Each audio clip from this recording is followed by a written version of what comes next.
Welcome to Opioid Settlement Dollars, a breakdown of the process and what it means for your work in overdose prevention. My name is Merlene Tucker, and I'll be running this Dialogue for Health web forum alongside my colleague Jeff Bornstein. Thank you to our partner for today's event, the National Overdose Prevention Network, a program of the PHI Center for Health, Leadership, and Impact. Let's meet the moderator of today's event, Dr. Carmen Rita Nevarez.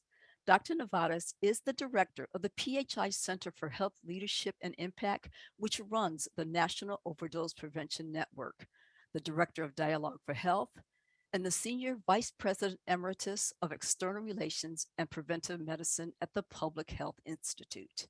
Welcome, Carmen. Thank you so much, Marlene, and welcome to everybody who's joined us today. We do have a lot of interest in today's web forum. This is such a timely presentation. Everyone's heard about the opioid settlements. Everyone wants to know, what is it about? What does it mean? Who's going to get it? Who gets to decide who's going to get it? How are allocations made? And today we have somebody who is very much an expert on this topic, and we will be able to get into it in some detail with her. I do invite everybody to think about your questions and put them into the Q&A, and we'll do our best in the time we have today to get to them, to answer them, to see if we can get some discussion going. So please be sure that you think what you want to ask and get it in the Q&A, and also feel free to comment. We love your comments. We love seeing the thumbs up or thumbs down or whatever it is that you want to that you want to react to. We like to see it. It really helps us to know that we're hitting the right spots and presenting to you. Next slide, please. I want to introduce our speaker for today. Christine Minhee is the founder of opioidsettlementtracker.com. She's tracked opioid settlements and state spending plans since 2019. And now consults with governments and harm reduction organizations to ensure that funds from the opioid litigation will indeed be spent to bolster evidence-based responses to drug use. She launched a watchdog project as a 2019 Open Society Foundation Soros Justice Fellow and a visiting scholar at the University of Washington School of Law, where she graduated as a Dean's Medal winner and co-authored The Cure for America's Opioid Crisis and the War on Drugs, which was published by Harvard Journal of Law and Public Policy with Steve P. Calandrino. She holds a BA from Stanford University and is a graduate of Columbia University Graduate School of Journalism's publishing course. So thank you. And with that, I'd like to go ahead and just turn the microphone over to Christine. Dr. Nevarez, thank you so much for that wonderful introduction. I have a presentation for you all. We have a lot to cover. I'm going to go ahead and attempt to share my screen and hope that nothing explodes. Here we go. So far, so good. All right, this is excellent. Again, yes, my name is Christine. I am the founder of opioidsettlementtracker.com. I kicked off this site as my 2019 Soros Justice Fellowship project. Since then, I've read every single Google alert containing the words opioid and settlement. I don't sleep very much, but I do have a bird's eye view of what's been happening since then that I would love to share with you all. We're going to be covering a lot of stuff. I'm going to move at a very, very, fast clip. Very briefly, though, these are the topics we're going to be covering today. As an FYI, for you fellow anxious note takers, of which I consider myself, I am a note taker myself, I will be sending out a PDF of these slides after the presentation for the host to circulate to attendees. So, best note taking ROI here would probably be to write down the stuff that I say that isn't on the slides, just a pro tip from me. But just at a very, very high level, we're going to kick things off with a bird's eye view of the settlements themselves and the state's spending plans.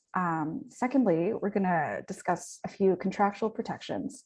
Contractual protections against what? Well, that'll be revealed later. And a few opportunities for advocacy that I've noticed within California which we'll use as our example today. And I'll end things with a little bit of a teaser into some recent analyses I've done with my original grantor, the Open Society Foundations, into Exhibit E. I was so fascinated by the responses to the poll questions. It's exciting to me that, you know, Exhibit E is a new topic to many.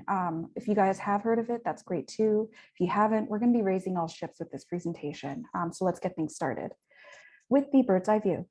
All right, so just at a very, very high level, if you want the big update on opioid settlements, like if you want the aerial shot of states' major settlements reached, you can go ahead, you know, my site, opioidsettlementtracker.com.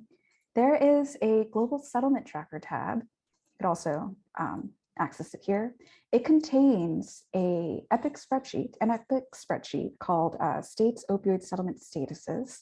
This is a 50-state survey of the biggest settlements reached with the most widely known household name types of defendants, like the pharmacies, the big manufacturers, and the big distributors. It looks like this.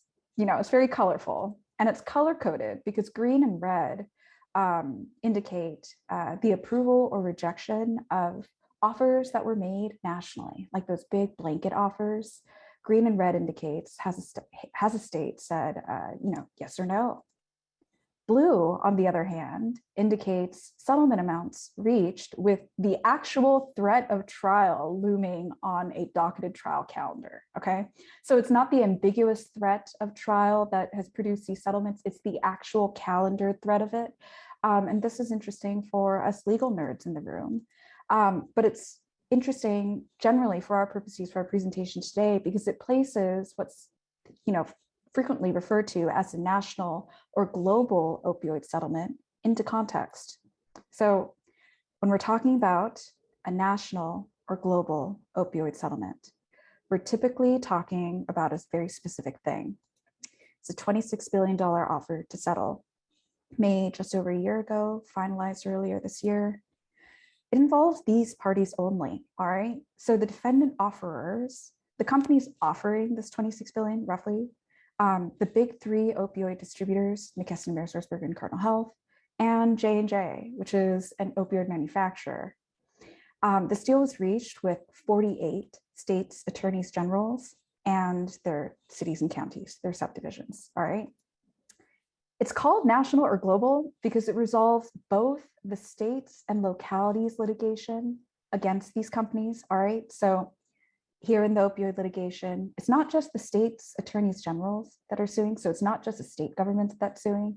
Cities and counties are suing as well, which creates this kind of chaotic Tower of Babel experience. But anyway, this $26 billion thing is called national or global because it resolves both the states and localities cases.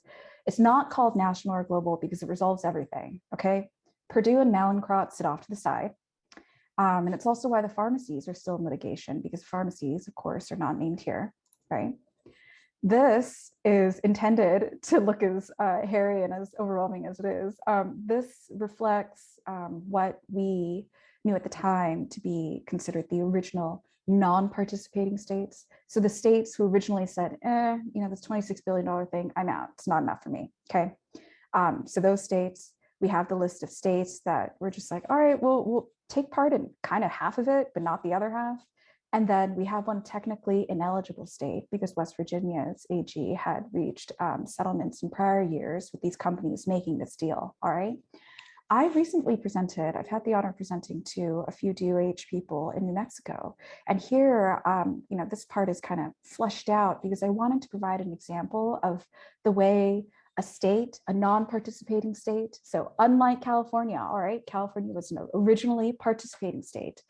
The non-participating states eventually decide to participate, the majority of them, but they reached settlements kind of separately and in trickle kind of piecemeal fashion after the fact, all right? So this is a crazy landscape, really, really chaotic. It's chaotic evil, chaotic good, I don't know, it's chaotic. It's often compared to the big tobacco context or the big tobacco MSA. MSA stands for Master Settlement Agreement, all right? The opioid litigation is frequently compared to the big tobacco litigation Every discussion of the opioid litigation kind of has to do a nod to big tobacco, so I'll do my initial nod here. The big tobacco EPIC master settlement agreement reached, depending on the valuation you're looking at, it's $206 to $246 billion. Here, the structure of the deal, like the parties involved are kind of similar, but vastly different in a very important way. The companies making the offer here, they were the majors, the 4 biggest tobacco manufacturers, and the plaintiffs, the government suing, were the state's AGs. There were a few cities and counties cases, but they're so negligible, it's not even worth mentioning in this context. But suffice it to say that, if you want the full picture of how the big tobacco litigation has informed the opioid litigation, I incorporate by reference an article I wrote while a law student. But for our purposes today, it's important to note that, yes, the similarities between these two types of litigation, they exist, but the permutations of results possible within the opioid litigation, when you add an entirely separate category of plaintiffs, and you also take into consideration, the variations of states' public nuisance doctrines, it's a much more chaotic landscape. So it's a wonder that we have, a deal so large with so many states' AGs, because it was a more of a complicated permutive exercise to get the cities and counties on board, okay? That's the big picture of the settlement so far. The spending plans, all right? So when states are discussing how they'll be spending the monies, if you want links to those documents, I have them on my site as well. You go to the settlement spending tab. Here you'll find another very colorful spreadsheet that contains all of the states' allocation plans, all right? You can also access it here. This too is a 50-state survey. So the rows are states and the columns are something else, containing lists of states' opioid settlement plans, which fall into one of 3 categories defined by the formats they appear in, okay?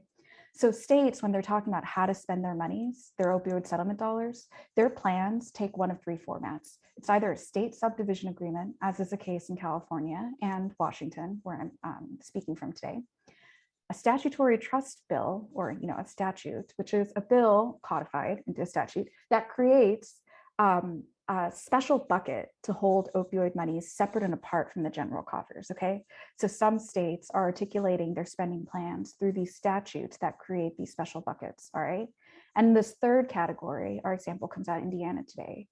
A state's plan is an allocation statute, all right? So it's a statute that may or may not create a special bucket, but it definitely speaks to state local allocation, which is the ratio of how much money a state can keep for itself and how much money it has to pass on to the localities. Just as an FYI, for those interested, my site tracks pending legislation as well. So for those who are aware of nationalopioidsettlement.com and the Plaintiffs Executive Committee's efforts to track, mine is a more chaotic world because I'm tracking the pending stuff, just as an FYI, in case folks are curious. I'm the superset. All right, so the settlement spending, the spreadsheet that I'm talking about, the big spreadsheet that contains all the state's plans, it looks like this. It's color coded here to indicate which percentage, like how much a state is keeping for itself when it comes to its settlement dollars, how much it's putting into a special fund, if a special fund does exist in that state, how much the state is passing on to the localities, and a miscellaneous category for the random states like Louisiana, which will give 20% of its settlement dollars to sheriffs. I'm not kidding about this. Our example today, though, comes out of Kentucky. They have an allocation statute that pursues a 50-50 split between the state and local governments.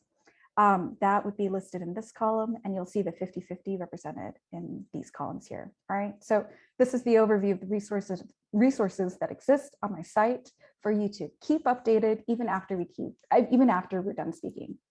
So I mentioned that there are 3 formats of plans, right? That's for a reason. So it's not just the institute, like organically that states decide to articulate their plans that way. Because what we have when it comes to this $26 billion deal is a default allocation formula, all right? So somewhat of a little known fact in the opioid settlement world is that when it comes to this $26 billion deal, so the biggest offer on the table from Johnson & Johnson, McKesson, and AmerisourceBergen and Cardinal Health, all right? A state's entitled slice of that $26 billion pie. That slice, they have to divvy it up a certain way. There's a default allocation baked into the documents that states that a state can keep 15% of its monies for itself, has to pass on 15% to the localities, and has to keep 70% in an abatement fund, all right? And this is the directive upon all the states participating in this epic $26 billion national or global deal. Now, those formats of plans I was talking about, they exist because if a state looks at this allocation and they say, you know what, this sucks, I hate it. This is not politically feasible in my state. We have to split up the monies differently. They can do that, but they have to act affirmatively by articulating an alternate allocation using one of three documents: a state subdivision agreement, an allocation statute, or a statutory trust. All right. So that's why we see nationally states' plans, arriving in three different formats. It's because these are the formats prescribed by the national settlement agreements as the steps required for a state to pursue a different allocation, right? Now, I mentioned at the outset that I will be using California as an example. California's spending plan, which is a state subdivision agreement. California is actually in a very rare category of states, a minority of states pursuing this default allocation. The grand majority of states have wiggled away from this 15-15-70 thing. California has decided to codify it, right? So California, as our example today, the California state government is keeping 15% of its monies. It will control 15% of the monies itself. 15% passed on to the localities through a subdivision fund, and 70% sits in an abatement fund, also accessible by the localities, right? Again, as a reminder, these slides will be sent out as PDF. I know that this is quite the text-heavy slide, but for our purposes, for this presentation, worth it to note that the SSA, right here, the citations derive from the California State Subdivision Agreements for the distributor documents, which are available on the AG site, also available on my site, also available on nationalopioidsettlement.com. So that if you see SSA, I'm citing to California's controlling documents, its controlling state subdivision agreement. You can see the details for how these monies will actually be spent. So it's not like the state can keep 15% for itself and spend it on whatever. We'll get to what these monies actually have to be spent on. And that's where Exhibit E comes into the picture. But this is an accurate statement of who controls the purse strings for these segments of funds, all right? And in California's case, California technically, I guess, didn't have to publish a state subdivision agreement because it was just pursuing the default, but it decided to anyway, because you guys are kind of, I say you guys as if I'm speaking to the state of California here, but California is somewhat of a star pupil in a few different regards that I'll get into here in a bit. All right, so that's the bird's eye view of the settlements and the spending plans.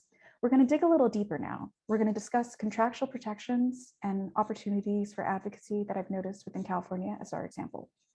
Now, contractual protections against what, you might ask? Well, I'm thinking the big tobacco nightmare. This is what I'm calling the fact that, oh, by the way, when the point is made that big tobacco monies were not spent well, the paradigmatic report comes from the Campaign for Tobacco-Free Kids.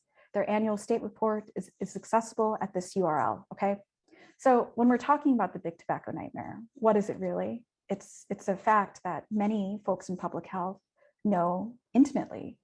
The fact that under 3% of those big master settlement agreement funds from the big tobacco litigation, that less than 3% of those monies are spent on prevention and treatment, right?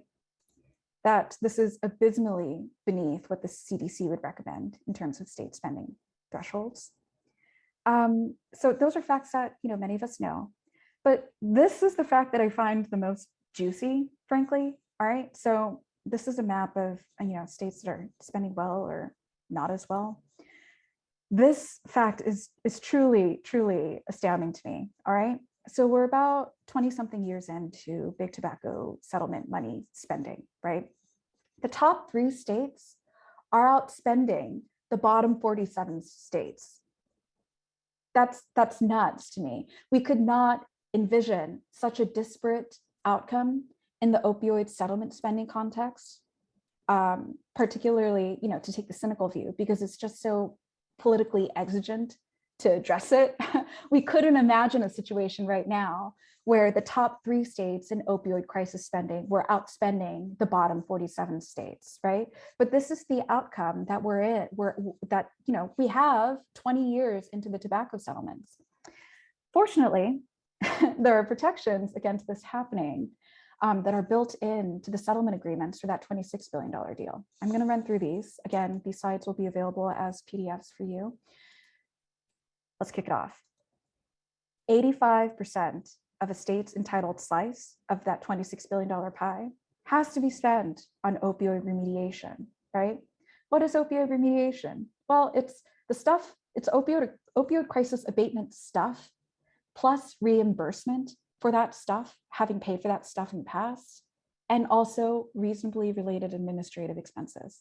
So you can tell that this is very broadly defined for those who work in public health financing. You see the reimbursement, and if you think potentiality for slush fund, you are correct, right? But the deeper protection against that would be something that pertains to a 70% requirement.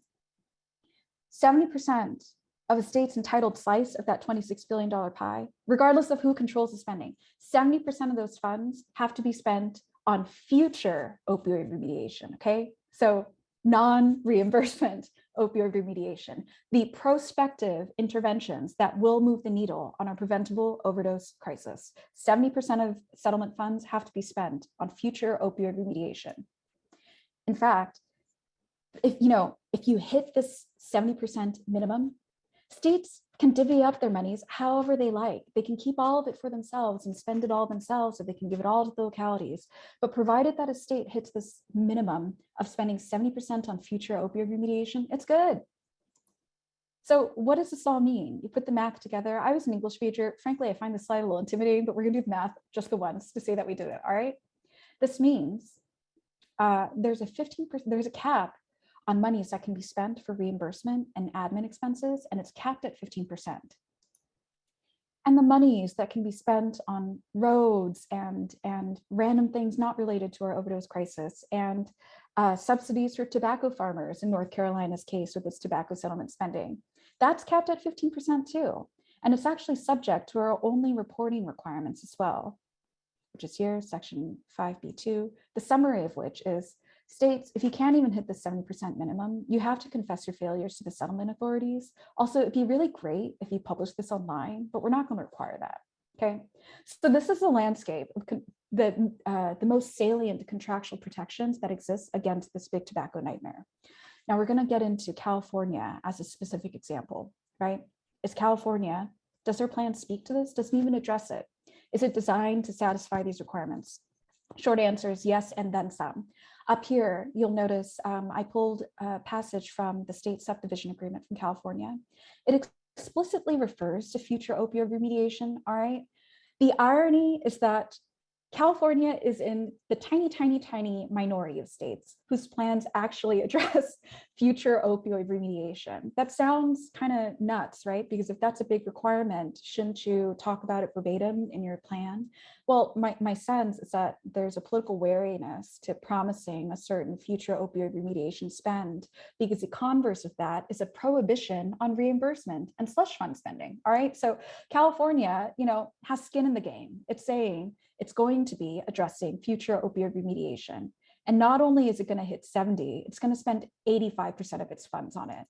Because if you look at the documents themselves, the 15% state share plus the 70% abatement share, the stuff that's sitting in that fund, all of it has to be spent on future opioid remediation, at least according to the state subdivision agreement, right? So here's the letter of the law, so to speak, the application we're going to see here in the next 18 years, right? At least as it goes to what California is saying when it comes to its settlement spend, it's planning to hit that 70% future opioid remediation threshold and add 15% to that. 85. What a star student. Plus, there's going to be, some chunk change from the political subdivisions fund as well.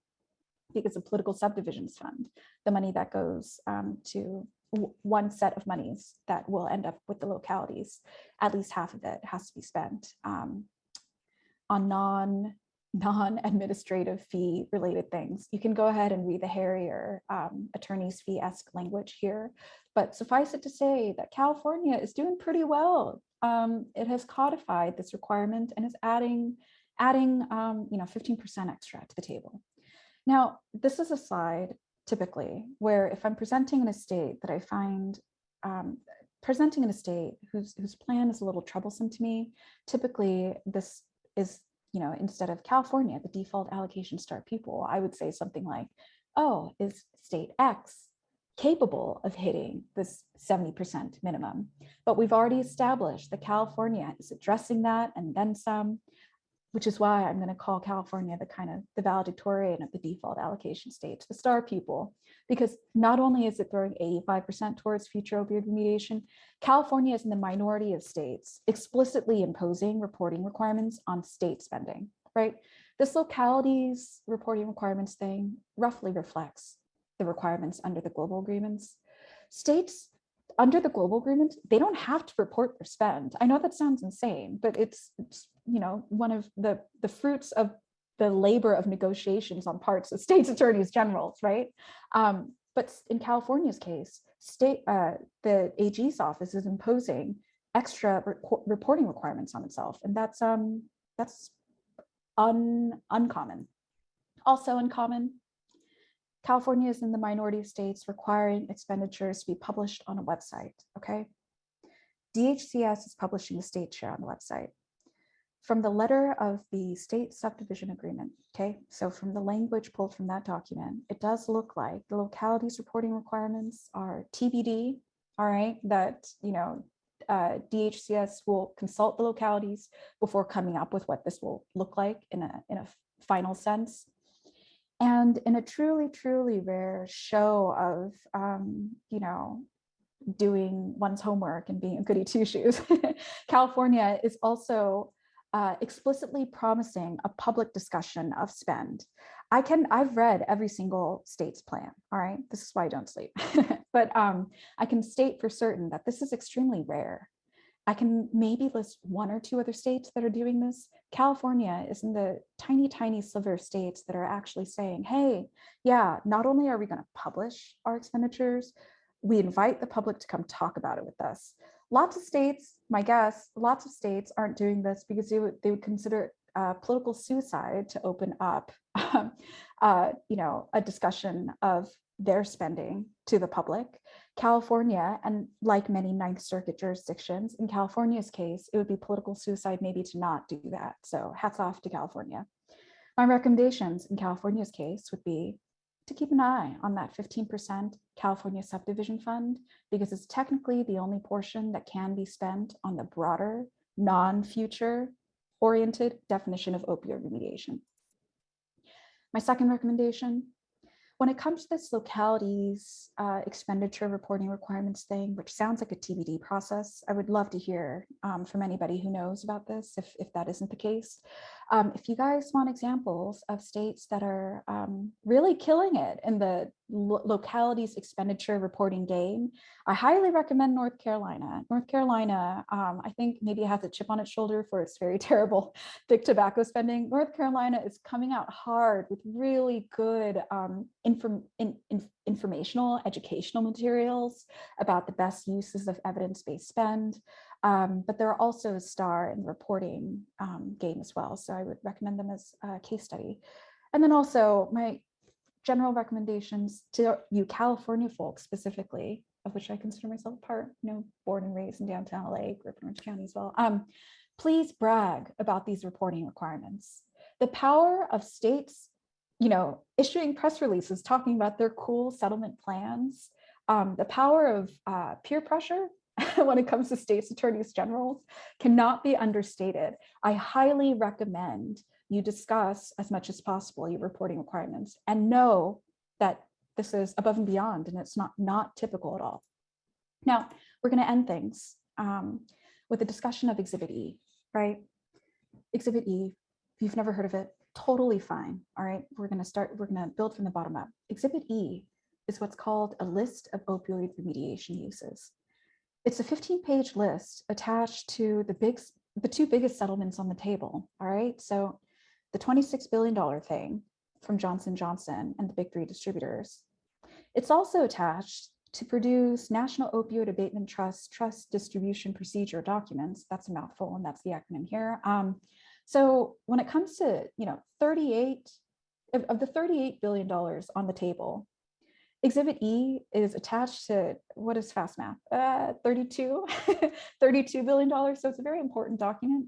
It looks like this. First page of it looks like this. If you'd like to follow along, if you want to take a peek, it's E1, page E1 here, here. Created a bit.ly link for the Global Settlement Agreement documents. So there you go. Importantly, it's referred to as a non-exhaustive list of expenditures, okay? So it's the powers that be that came up with these agreements. If there's menu of suggestions for how to spend these dollars. I mentioned that I'm doing a joint analysis with the Open Society Foundations into states' variations of Exhibit E, right? What does that mean? We've noticed that states are kind of treating Exhibit E in different ways because it's a non-exhaustive list and it's non-binding, right? States are treating it, states,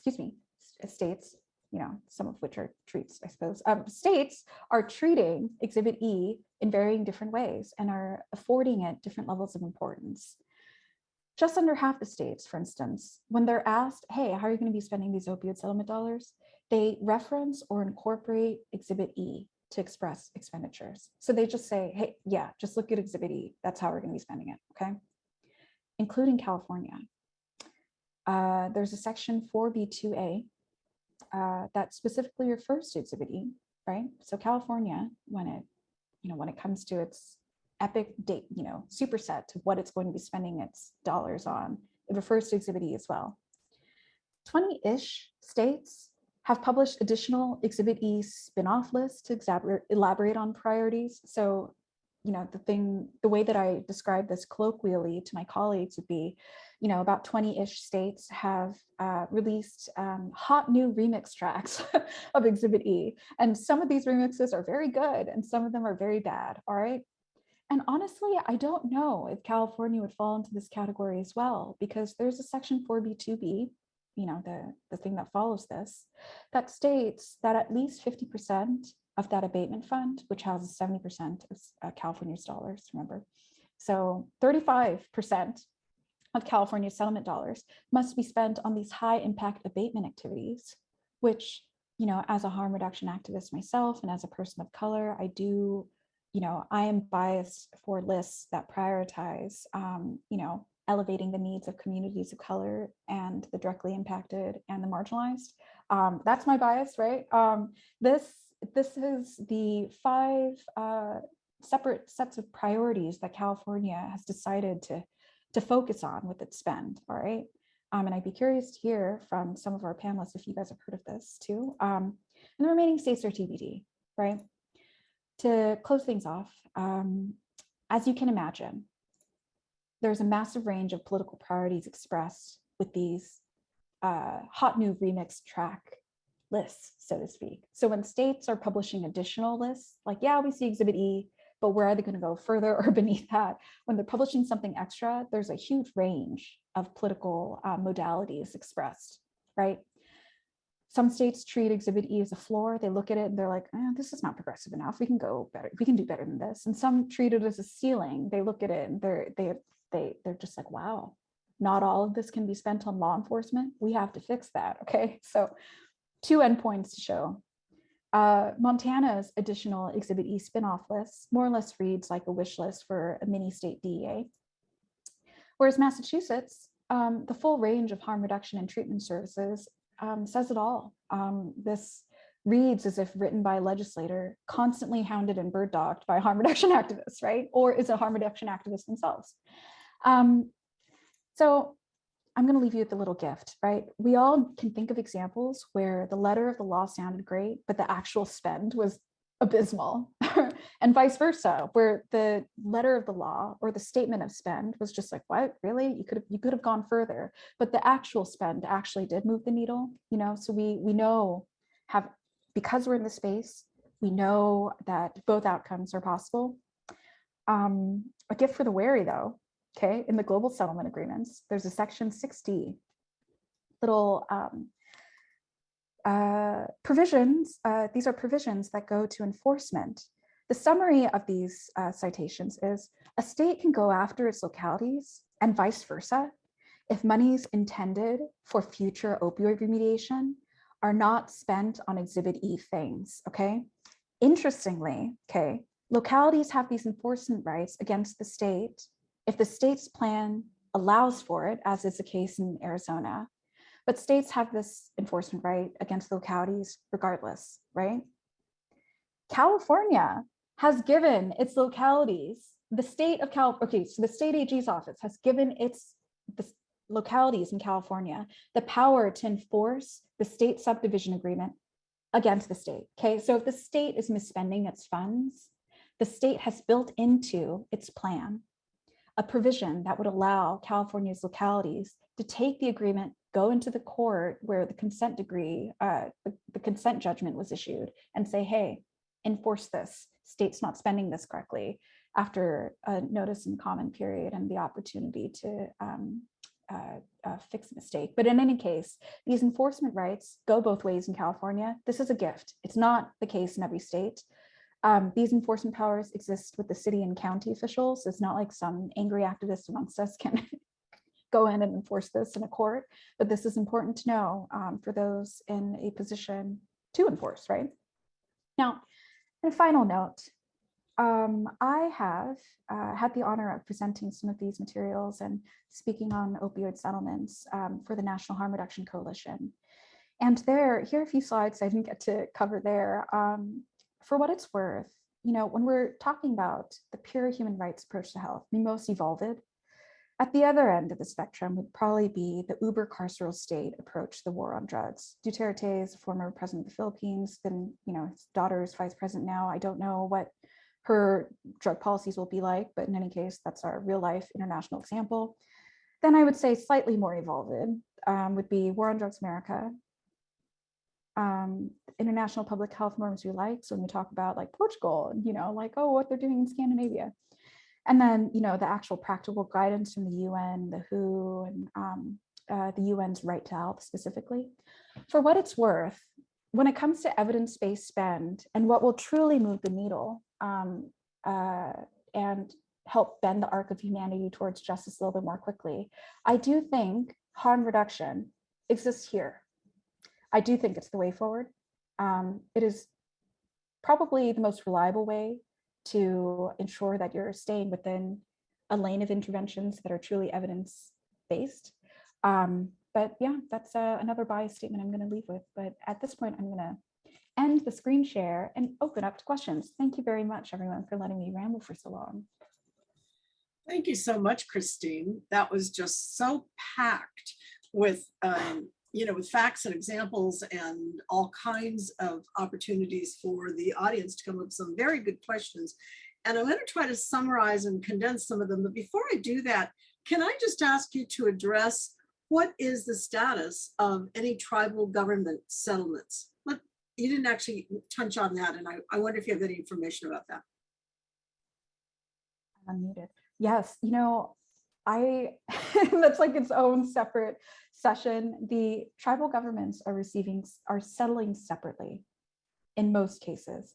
In some cases, the global settlement agreements or the agreements in principle will address tribal resolutions as well. But generally, I find this heartening. When I started down this opioid settlement tracking path or whatnot, the Cherokee Nation's posture in the federal litigation was just, it was like a nightmare. They were pinged from local court to tribal court to state court to federal court. They were just moved around. And I actually wrote this rant. It's still available on my site. It's called The Curious Case of the Cherokee Nation. And I compared the path of their case to the Trail of Tears, which is kind of a goosebumpy kind of, you know, it's a mic droppy thing to say, but really justice was not being served when it came to tribal litigation rights and the opioid litigation. I can go on and on about how the federal government has treated our sovereign nations here. But as a legal matter, the sovereignty of tribal rights was not respected in the American legal system for the longest time, arguably still not respected. Something that I see as kind of heartening is the prevalence of the phrase sovereign nations when it comes to federal court orders now. The federal MDL, Judge Polster in particular, has made a big point about saying, no, no, no, they sit separately from the states. We're not going to loop them in to the localities because they're sovereign nations. They deserve their separate bellwether trials, et cetera, et cetera. But it's worth it to say that it's kind of been the tale as old as time. Like, tribal issues are incredibly marginalized. Something that has been heartening, though, has been a shift in the zeitgeist, recognizing the sovereignty of their legal rights as separate from states and localities. That's really useful to know. I think that, a number of us will be really watching that. The other thing that came up over and over again, and certainly there's a lot of legalese that you presented. So I'm going to ask you to help our audience, that the part of our audience that doesn't have a legal background. Would you please give a general definition of the abatement fund so that people in their conversations with whomever, policymakers or their neighbors or whomever, can speak with reasonable amount of authority when they talk about the abatement fund?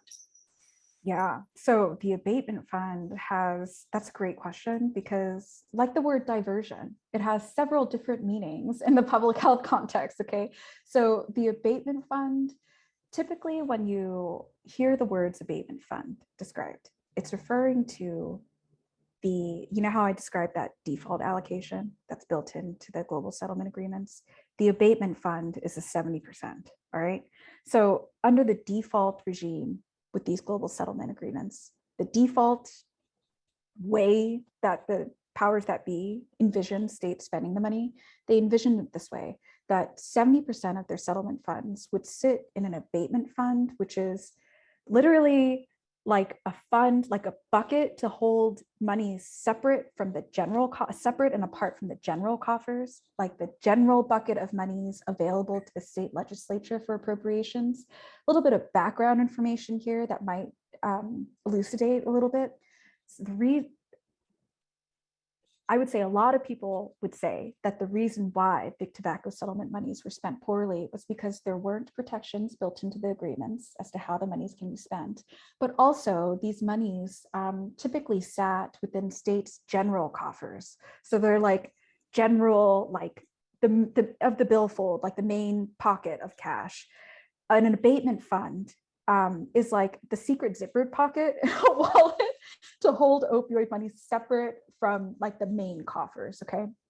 So under the default regime, which of course California is pursuing, but is in the minority to do so, under the default conception of things, 70% of opioid settlement dollars would sit in a separate bucket, separate and apart, in an abatement fund to be spent on interventions that designed to abate our overdose crisis.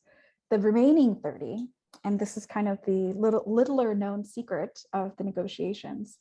So the powers that be envision 70% sitting in an abatement fund reserved for abatement, right? But the 30% that doesn't have to be spent on future opioid remediation, the 30% split 50-50 between the states and the localities, which is why we see 15 to the state, 15 to the localities. So when we're talking about an abatement fund in like the general sense, it's like the concept of that, the separate little pocket, the zippered pocket in a wallet to hold money secretly. So you kind of forget that you have it and save it for a rainy day. Like that's the idea of the abatement fund. And those monies, to avoid the big tobacco nightmare, ideally would be spent on actually abating what harm reduction activists would call a preventable overdose crisis. Yeah, I think that was very helpful. And then I also wonder, because you referenced it a lot, I want you to give us a good, solid definition, a working definition of the future opioid remediation concept.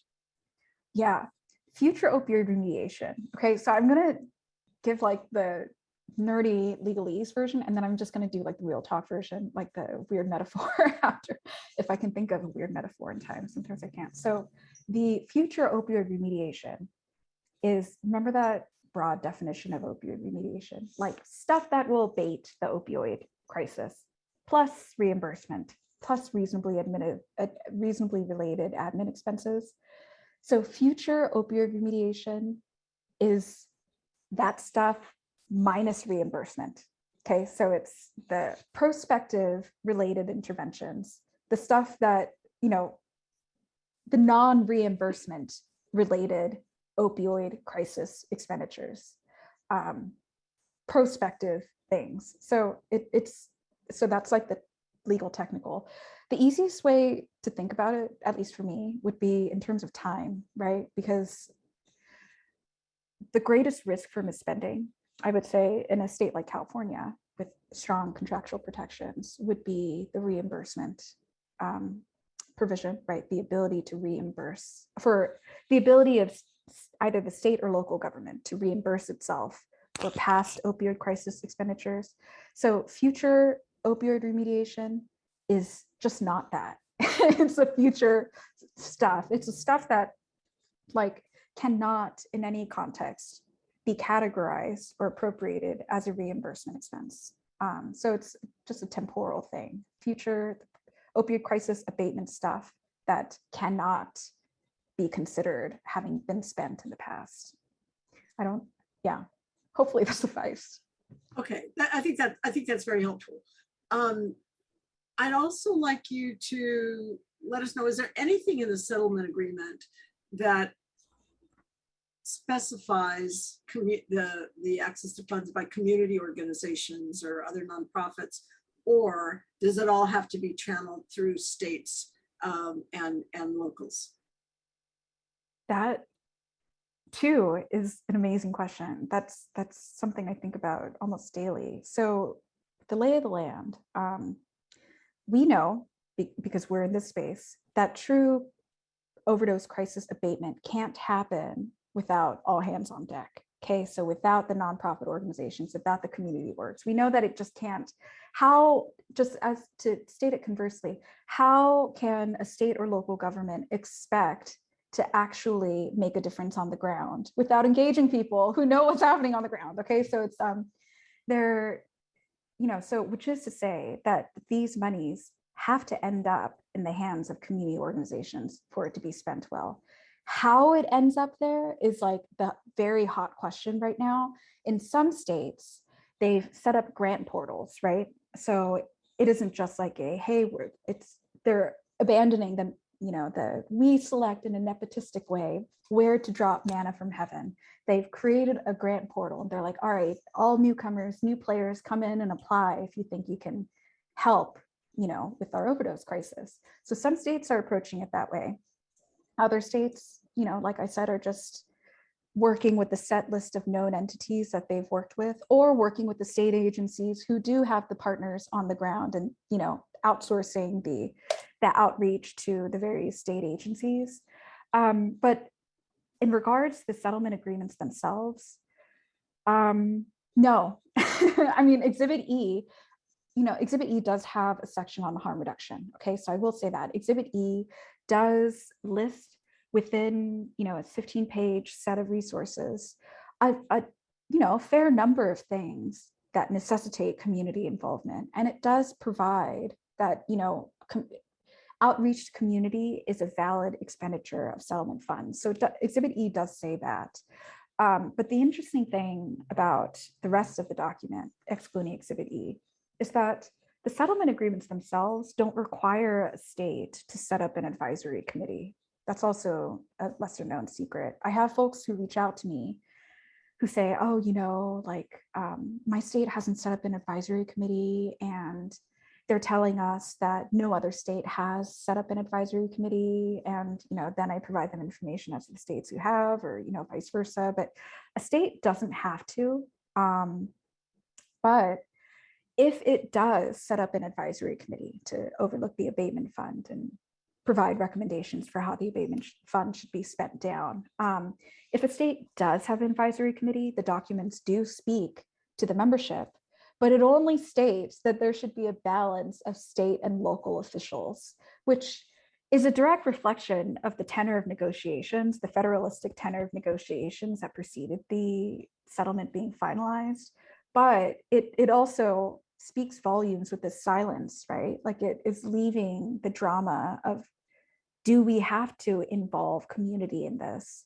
It's setting that aside for a state-by-state question, as a state-by-state question, effectively, by not addressing it in the documents. Mhm. Very good. So here's an interesting comment made by one of our audience members. From Avery Meyer, I'm curious if you have heard about the lawsuit in Ohio regarding these funds. As I understand it, a state harm reduction organization is suing the state group overseeing the funds for lack of public transparency. The state group sounds to be made up of people with connections to government or accrediting bodies with minimal, if no, grassroots input. Any thoughts on what might happen here? Yeah. Oh my gosh. So that effort, I'm familiar with the executive director of Harm Reduction Ohio, is Dennis Calchone, who we need more folks like him. He's great. So that effort is, there's a lot I can say about that. I have strong opinions about it. What I will say about, for lack of a better way to describe it, the identity politics of the advisory committee makeup. Sometimes I have folks reach out to me and they say, we have an advisory committee and half the people are on it. Half the people on it are from law enforcement, and there's no public health expertise. There's no input from the directly impacted. They present the picture of an entirely unwoke, advisory committee.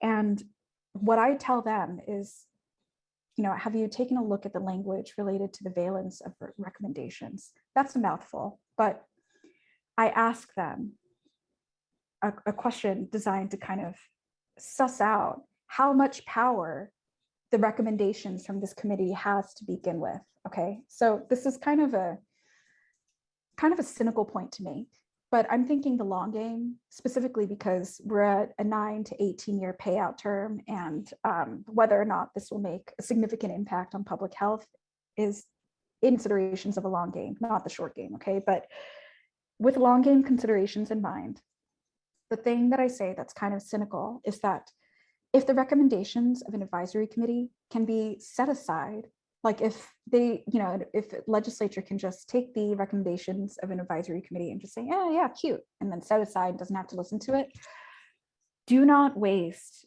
a ginormous amount of your time and energy on fighting the identity politics of the advisory committee, because it is technically a red herring. You want to focus on the provisions that will provide for accountability across term limits, right? Especially if the recommendations don't have, the valence of them is very low, okay? So I'm perturbed when I see folks churning a lot of energy on like the character and makeup and advisory committee, when if you look at the documents, the recommendations aren't very important anyway. That is not the case in Ohio. Ohio is pursuing an entirely different approach, the nonprofit approach to its funds, which introduces a whole host of complications that Dennis has written about in the past as well. How this is going to go. Team Dennis. Team Dennis. I mean, from my understanding of the case, there are open meeting laws and public meeting laws, and that exists within the state structure that this nonprofit board is flouting. Okay, so even with the drama of opioids, as a zeitgeist aside, I do think that Harm Reduction Ohio has a strong case. I know that the attorney that they retained, Dennis speaks incredibly highly of this attorney. And this attorney is very one for the harm reduction team too, it appears. I think they have a strong case, primarily because it's not a politically feasible argument for any state government to make, especially after a history of tobacco spending, and especially after global pandemia, that, oh no, we need to operate in secrecy to maintain our effectiveness. It's not going to work in this Marie Antoinette era, Marie Antoinette hating era of America that we are in. I make the point in other contexts that, Purdue, bankruptcy is the new beheading. And instead of it's let them eat cake, it's let them eat oxy. There is, the populist fury that's going to exist. And it's going to be very hard to tell us at this stage of the game, yeah, we need to conduct our meetings in private. So I would be very surprised if Dennis's case does not succeed. We have a few seconds left, so I'm going to ask you to very quickly tell us what is the timeline for settlement disbursement and what's going on with Purdue? The timeline. So for those states who are original participants, so they're like the good students who weren't digging their heels in and rejecting the deal, they said, yeah, $26 billion we're in. So the originally participating states, provided that they got their subdivisions to sign on as well. Okay, so every state that's participating has to have this political subdivision sign on period, provided that they got their cities and counties to sign on as well. Monies were set to be distributed from April through July of this year. In reality, I heard that it's going through the fall. Okay, so that states are actively, originally participating states are actively receiving their funds as we speak. Purdue dollars are technically tied up in a federal court of appeals at the moment. The Second Circuit is taking a look at Purdue's non-debtor release clauses, the most dramatic feature of Purdue's settlement agreement, which would allow the Sacklers, the figurative Marie Antoinettes of our era, to escape civil liability as a result of Purdue's bankruptcy. And people, the populace vote is against that. So that money is a big TBD right now. If the federal appeals court says, yeah, this is fine, this release is fine, it sucks, but it's fine, then, if you hear the words NOAA Pharma, KNOA, that's what Purdue is going to emerge as, that's its rebranded, emerging from the ashes of litigation as a phoenix, kind of, version 2.0. If you hear of NOAA Pharma, around then is when you could expect Purdue dollars to start trickling out. Thank you so much, Christine. There are so many more questions that are out there. I really appreciate the audience reactions. Thank you for that. It's really nice to see that the audience is awake and really participating. And Christine, as you can see, you're getting a lot of applause here, and so many people really asked very, very good questions that we're not able to get to. So Thanks, I'm guys. sorry for that. I wish we had a 2-hour meeting. We don't. We're now out of time. That we are. That we're here to help you, and we just want to know, what do you need to hear more about? Just send us a note at NOP, contact us through our website, nopn.org, and for more resources, sign up for the newsletter, which you can do from that site. I appreciate everybody's attention and participation, and I hope we can get to these questions at some times in the future, because they are really important questions. So thank you to everybody, and a special thanks to Christine Minhee for all the work that she's doing for us on behalf of this opioid settlement, and helping to prevent overdose deaths. Thank you, everybody. Thank you, Goodbye. guys. Have a good one.